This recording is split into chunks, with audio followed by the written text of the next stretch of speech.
What's up guys, it's me Lego Paradise here and welcome back to another episode of Let's Build a Lego House. So this episode we're going to finish up the second floor and that's about it really, since there's not a lot more to be done for the actual house itself except for the second floor and the roof. But still, even though this might not be the most interesting step of building the house, there's still a lot of useful and important parts to be built and lots to be done. So here you can see I'm building up the inside corridor, and I've decided to use this dark tan, dark beigey kind of brick, as I think this looks very nice and is a nice relaxing colour and just a general colour as well for the corridor.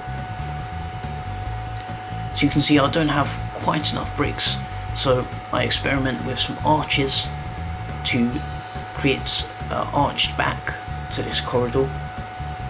And this is something you should always do if you yourselves run out of bricks during Lego builds, is use bricks that you wouldn't otherwise use, such as these arch pieces that I've used here, and just try them out and see if they would go.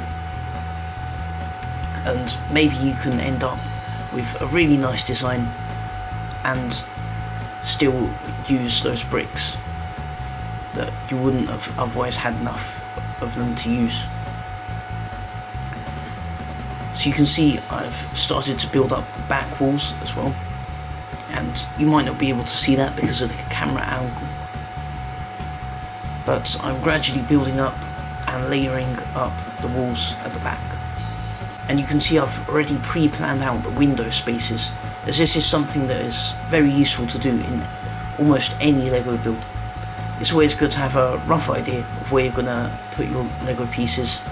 For example, here you can see that even though I was going to raise the windows up a little bit, I'd still placed them down since I wanted to get a rough idea of how they would look throughout the whole build. And you can see I've smoothed off the tops of the small roofs just with a couple of 1x1 tiles. Now when I say a couple, I must have used about 20 or so of those there at the front of the house.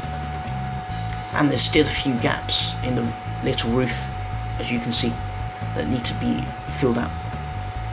So here you can see what I mean, where the windows have been raised up a little higher, just to give the build a little bit more height and look a bit more real. And there really isn't that much to say about these walls, except to try and make them a bit more interesting. And this is something you can do in your Lego builds as well, is with these windows you can indent them or extend the windows outwards, so the whole wall isn't just the same width, so you have a bit more indentation and cool features on the outside. And this gives it a lot more detail and also makes your build a lot more interesting. And this can all be done just by changing the position of features such as windows and balconies by just a couple of bricks, or even in this case just by one brick back. So you can see that I'm gradually layering up the outside wall, and I'll soon go back and do the rest of the inside walls, since they also are going to be different colours on each sides, just like downstairs in the house, but we'll see that in a bit.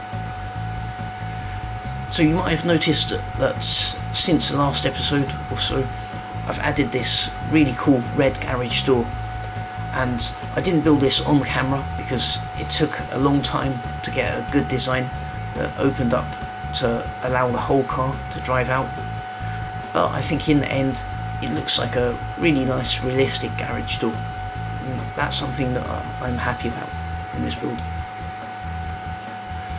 And of course on the side of the garage you can see I've added some ivy or plants, and I'm going to decorate those with some flowers in a bit, so just to add a bit more colour to the side of the garage. Okay, so you can see I've almost finished building up the outside walls, and they are a little bit plain, so I might change them up or add a few more smaller roofs, but for now I think they're gonna stay the way they are since they look decent enough.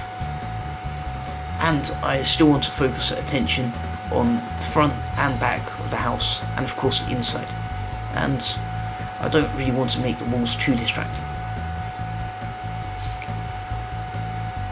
Okay, so you can see I'm just building up the top bits of the walls, and soon I'll be done with the outside.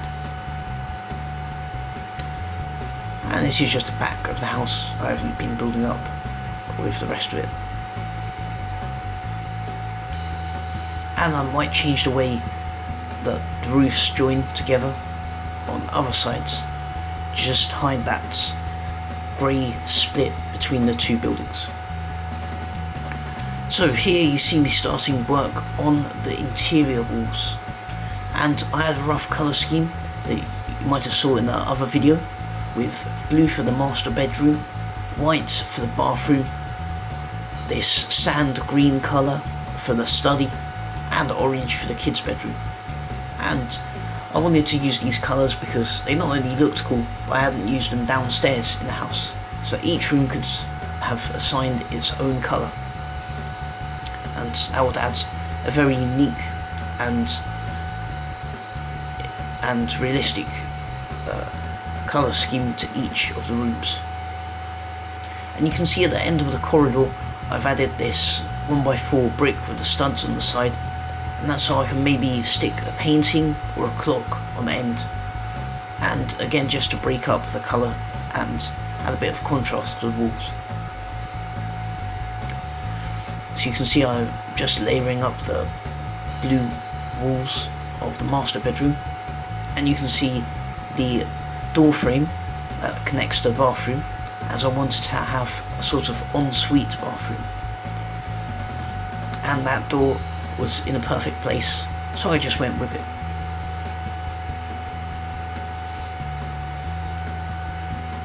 Okay, so now with the master bedroom done, we can start to move on to building up the study. And I wasn't too sure what I was going to have in the study, but I had a rough idea, and I included a couple of shelves, I think, and I plan to include a desk as well, and I might add a few more details and features if it needs to be. This sand green is quite a rare colour, so I was also having a bit of trouble finding the pieces to build this up, but in the end I built it up pretty well using all of the pieces I had. And this is just a nice formal colour for the study, which is going to be somewhere where the owner of this house can relax and concentrate on their work and study.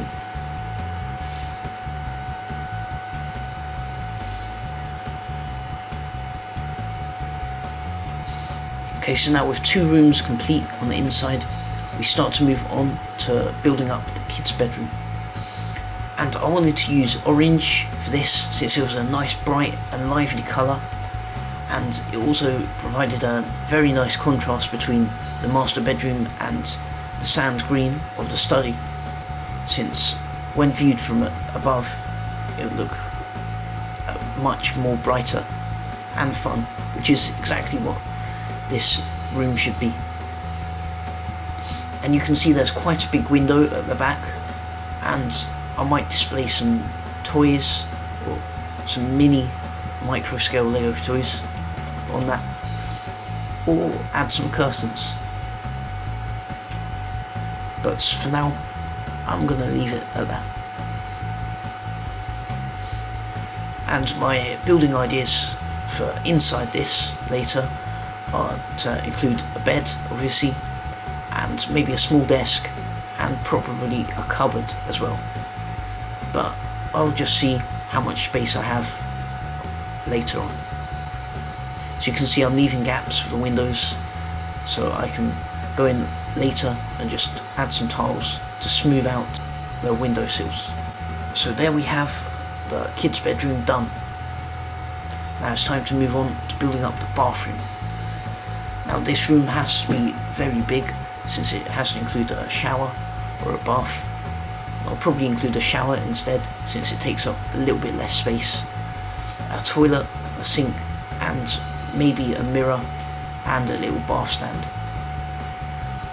And I didn't really have many other colours to choose from, otherwise I would have made it out of a different colour other than white. But I'd already used lots of a different variety of colours all throughout the build, and I decided to, instead of use two of the same colours, just use a nice white colour, which would be just like a real life bathroom. Although I was beginning to run out of bricks at this point as well, since even though I do have a lot of Lego, it's not infinite, sadly, and I had to stop a few times during this and just find a couple more bricks and salvage them from other models. And not a lot of you may know this, but I don't keep half the models that I show on YouTube fully built, because it would take up so many bricks, and like I said, I'm always looking to use those same bricks I used in previous models for new ones. So if you see some bricks in one model, they may be taken to bits and used in a new one the following week. Okay, so now with the room walls done, we start off by lining up the top of the walls with some smooth tiles, since we're also going to have a removable roof for this, just like on the ground floor. And this is something I also highly suggest doing with your own Lego creations and builds, is to always have removable roofs when you can, since it allows everyone to see much more detail in your Lego builds. But that's been about it for this episode of Let's Build a Lego House, and you can join me next time and we'll start work on the roofs of both the garage and the house. But until then, I'll see you guys next time, and goodbye.